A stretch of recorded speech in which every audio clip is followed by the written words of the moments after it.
Hello, everyone, and welcome to the Advancement Center. It's always great to be here. Welcome to the world of magic and miracles, that place that's right where you are every second of every day. And sometimes we're not aware of it, but when we stop for just a moment, it comes pouring in as we connect with every moment that's been filled with magic and miracles, just with our breathing in and breathing out, just with us waking from bed and starting the day, and it only gets better from there. I just want to speak briefly about something that was passed on to me that I'd like to share, and that's that how we've known, and we know many people who maybe are stuck in a place in their life, maybe knowing it themselves or not, but an example being they're busy, they have to do everything for everybody, and yet they express a fatigue, difficulty in accomplishing that, or something lacking in their life. And everyone outside of them can see that they're doing too much, or they haven't set boundaries for themselves, or they're taking on too much into their life. And it's really simple to see. And sometimes you express those things to those people in the hopes that they will see it and be free from where they are stuck. And many times they don't. And you feel like each time they come back and tell you how difficult their life might be, you see so simply how they can be released from that. But what I wanted to pass on was the ability to just simply say, I understand. I understand that you're stuck, even that you don't have to say those words. But as they express their difficulty and their challenges, even though you know where the problem might lie, by just saying, I understand, is a completely different ability and skill that will allow them to acknowledge it in themselves and then be able to step out of it. And there's many ways that that can affect someone by just saying, I understand. It's not really about being seen or heard, but it's about bringing into the light something that they already know, but they can't stop themselves. And we all have those places. And by just saying, I understand, even though I might be able to see the problem or see even the solution, many times it's just those words, I understand. I spoke to a woman yesterday, and she was telling me about her difficulties with finding her way back to spirit, how she was there as a kid, and now she's stepped into that logical world to exist in this physical plane for many reasons, maybe to fit in. She let go of that connection that she had with spirit, that she knew for sure that no one could tell her wasn't real. As a child and a young person, and I could see so clearly she's on her way back or forward to the knowing of what she already knows. But I simply said, I understand. And she looked at me and smiled. And we said other things to one another, but I knew the impact that that had. It's a part of bringing things into the light without judgment.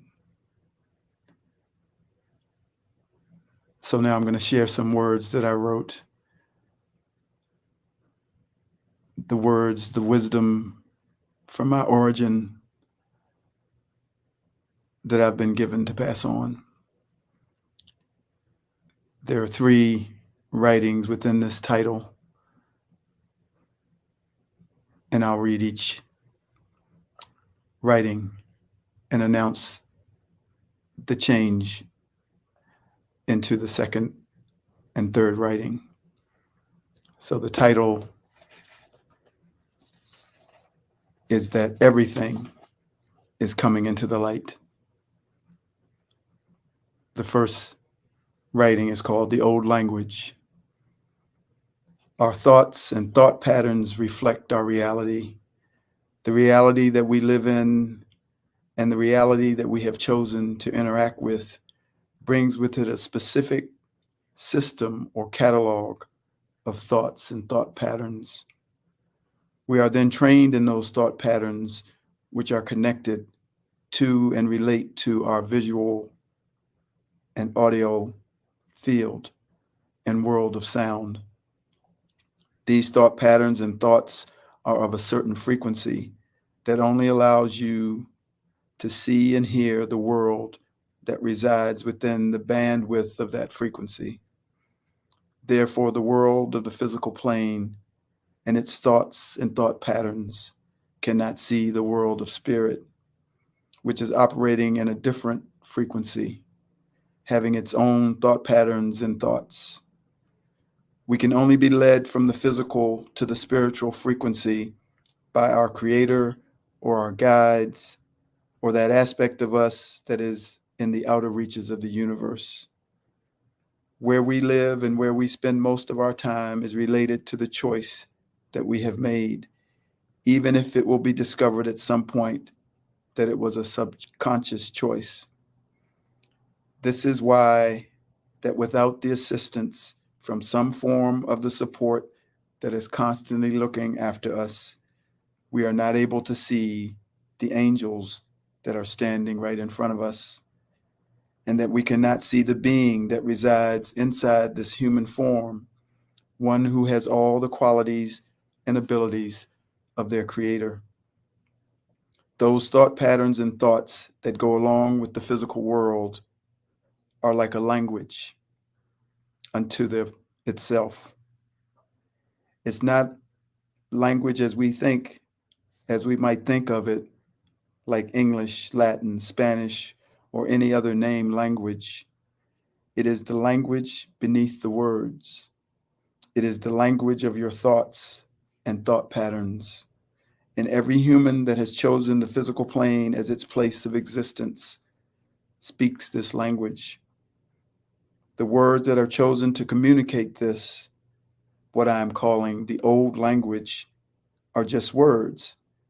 They are used to create the language of your inner thoughts and of what you must do to live in the physical plane, in the physical world. This language can be felt, as it is also within a specific frequency that every human exists within. This language consists of action and reaction. and it produces thoughts through its thought patterns based on the format of action and reaction. It has a secondary piece which generates emotions, but its primary focus is action and reaction. It is harsh with sharp edges, and it is limited in its scope of expression. You now can begin to see it and feel it, and to know that you have been functioning within it. Once again, just by seeing it and having the awareness of its existence, you are given the opportunity to step out of it. Once again, we continue to use those words, I see you. And in that moment, we surpass the thought patterns and the thoughts of a language that was designed to teach you how to be, to teach you how to act and react. And when I say act, I mean both purposes of that word, to take action and to act as an actor. But the new language that I have spoken about has none of these edges and is not harsh. It has no limitations, and harmony and balance instead of action and reaction are its governing format.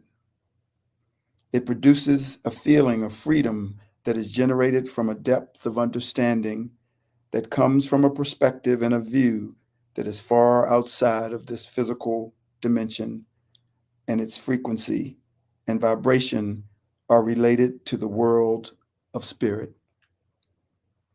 It produces thought patterns and thoughts from the awareness of that reality as the true reality. And although I am now using words that are known as English, made up from alphabet that contains 26 letters, I am speaking that new language that vibrates at the frequency of spirit. Therefore, just like the world of spirit and the world of the physical, these two languages ride side by side each other, many times making it difficult to tell which language is being spoken. But you will always be able to tell the difference if you listen with that part of you that is born of spirit, for you will feel the harmony of the frequency resonating with your frequency, or you will feel the disharmony or disturbance from the language that is not from the world of spirit. This is simply the revealing of another program that has operated in secret, living behind the curtain of our awareness until today. It is always running, and it is present as the air that we breathe, a container of limiting expressions that are absent of all things spirit, whose purpose it is to produce action and reaction, leading to emotions of fear and anxiety, producing more action and reaction. And the cycle continues until the moment when you see it and you break free. You step out of the container that you didn't even know that you were in. Welcome to the world of the language of spirit. Remain in the frequency of spirit, and that language will be your only language. And one by one, others will begin to join you as all humanity begins to delete the old language and transition into the new. Everything is coming into the light. O death, where is your sting? O death, where is your sting? When you were a child and you had an unusual pain in your body, you never considered death. You only considered relief from the pain so that you could continue to go along your way and have fun and enjoy every minute of every day. You knew nothing about death. You did not know how it came, what it was, how it happened. You were not filled with statistics about how many people died per year in such and such a place because of a specific ailment. You did not go to your computer and search for diagnosis for pain that you were feeling just below your third rib. You didn't care, and you were just in the business of living and enjoying your life, for the business of fear had not yet entered your world. Oh, death, where was your sting? But as we got older, we heard about death.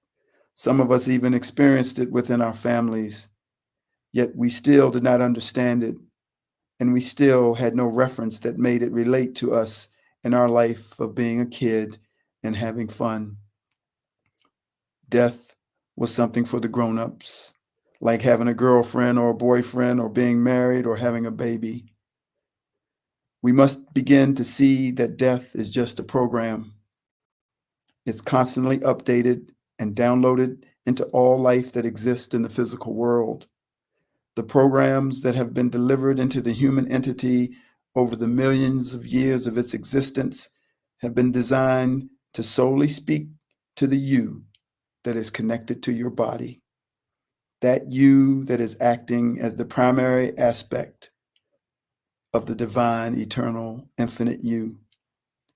The program can never be loaded into that you that knows itself as an aspect of the one energy or the source, the originator of all life.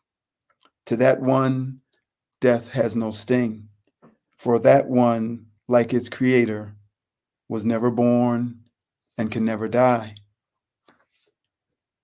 And now the child is a young teenager, more attuned and attached to its identity as a human being with a human body.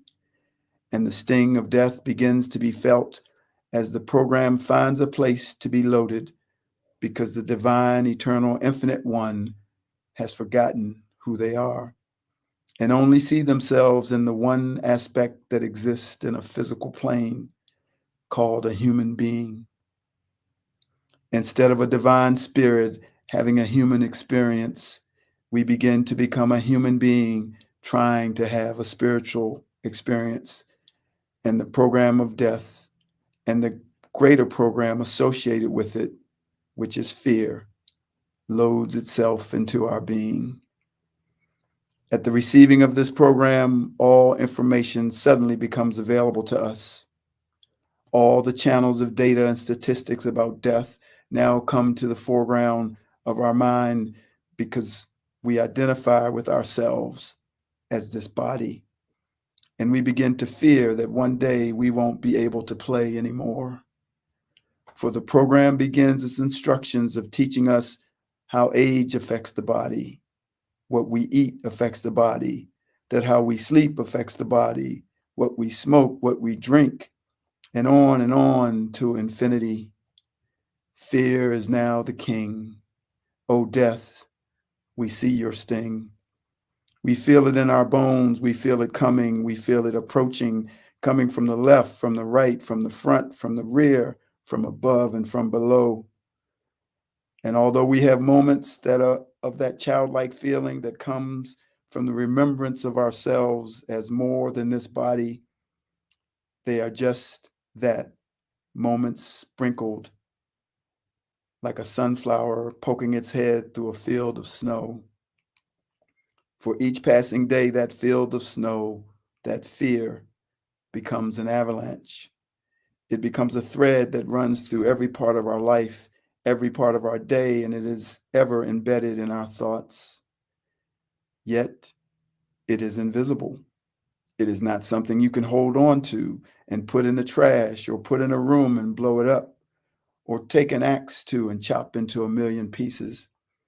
It is a software program of ones and zeros set in a certain order and only having influence on the host if it meets the necessary parameters that the software requires. And those parameters are mainly the identification of yourself with your body.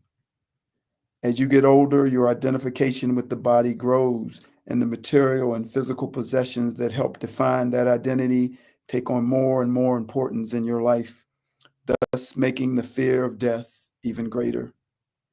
And because of the internet, the available information expands about death with each ensuing upgrade. We then take on more and more information. We search obsessively for the diagnosis and the cure for what we believe is taking us to death. We have long since by now lost a relationship with magic and miracles that we had when we were that child, that relationship which is a part of our nature as a divine, infinite being. But now we return to that remembrance, to that knowing, to that recognition of ourselves as divine, eternal, and infinite, and the program begins to delete itself. For it cannot exist and run inside the mainframe of one who knows him or herself as spirit. O death, I see you. Now, where is your sting?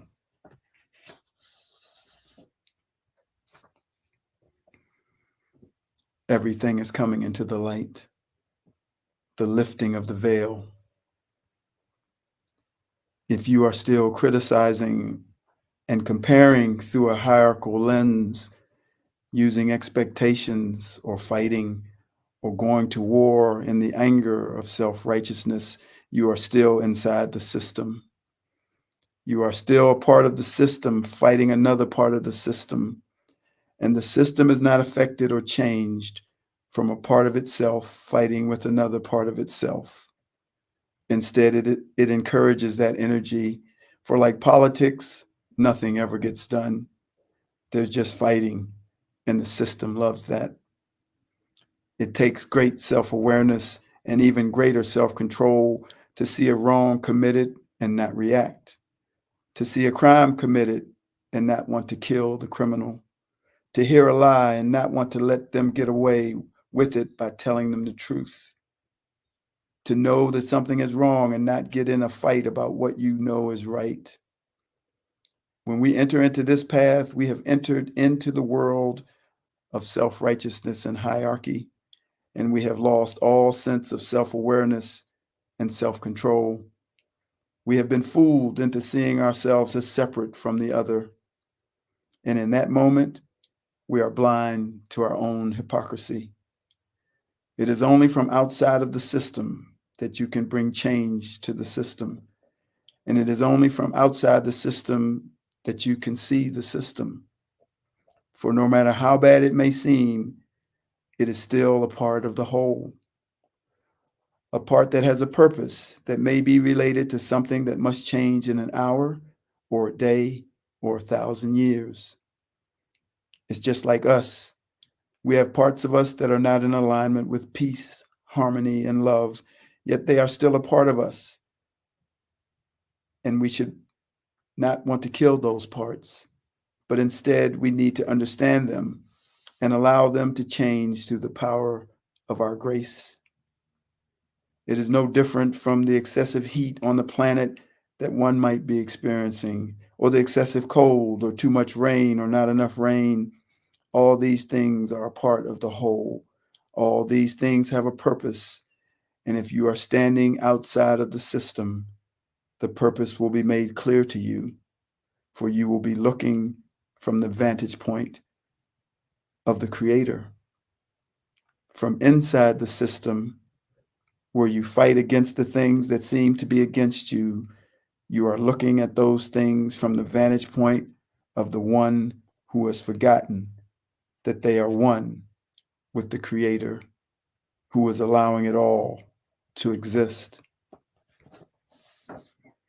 If you came to the planet to be a warrior for the benefit of humanity, then a warrior you will be, but not the warrior that is portrayed in the human experience.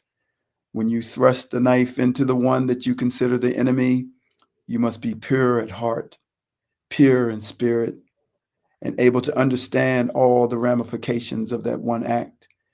You must first be able to love, for then your action against the enemy will be loving. Everything is coming into the light, and that means everything within us too.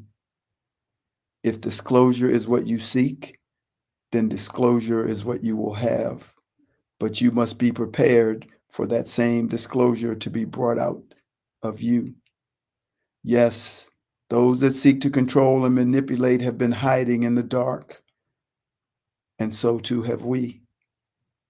For as I say again, there is no we and there is no theys, and disclosure is not just coming to bring the so-called bad people out from the dark, but it will bring everything into the light. That lifting of the veil is coming for us all.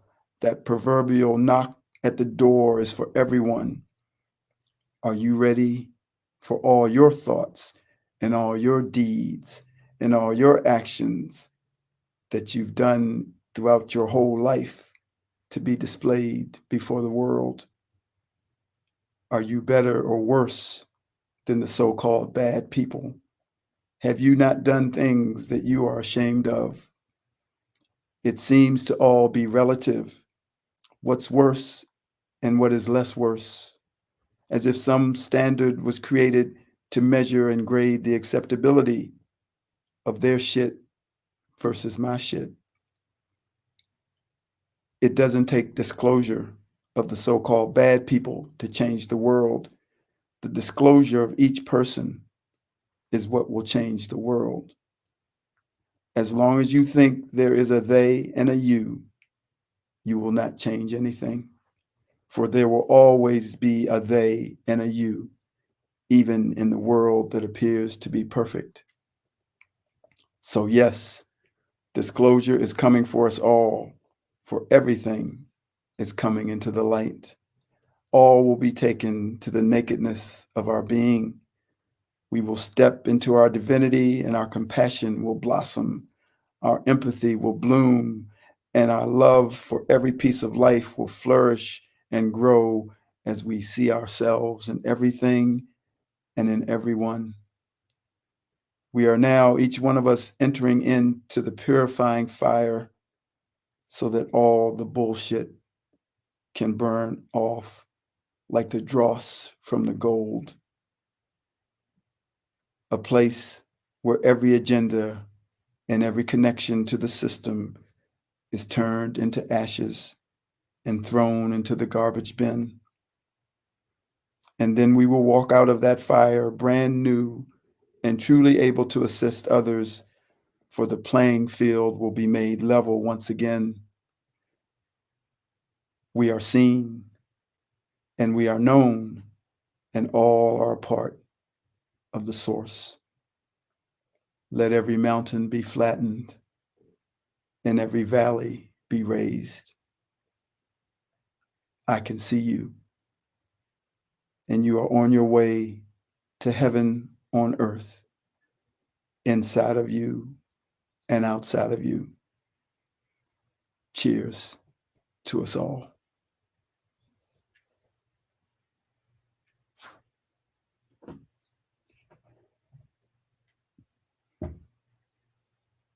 Imagine there's no heaven. It's easy if you try. No hell below us, above us only sky. Imagine all the people living for today. Imagine there's no countries. It isn't hard to do. Nothing to kill or die for, and no religion too. Imagine all the people living life in peace. You may say I'm a dreamer, but I'm not the only one. And I hope someday you'll join us and the world will be as one. Imagine no possessions. I wonder if you can. No need for greed or hunger. A brotherhood of man. Imagine all the people sharing all the world. You may say I'm a dreamer, but I'm not the only one. I hope someday you'll join us and the world will be as one.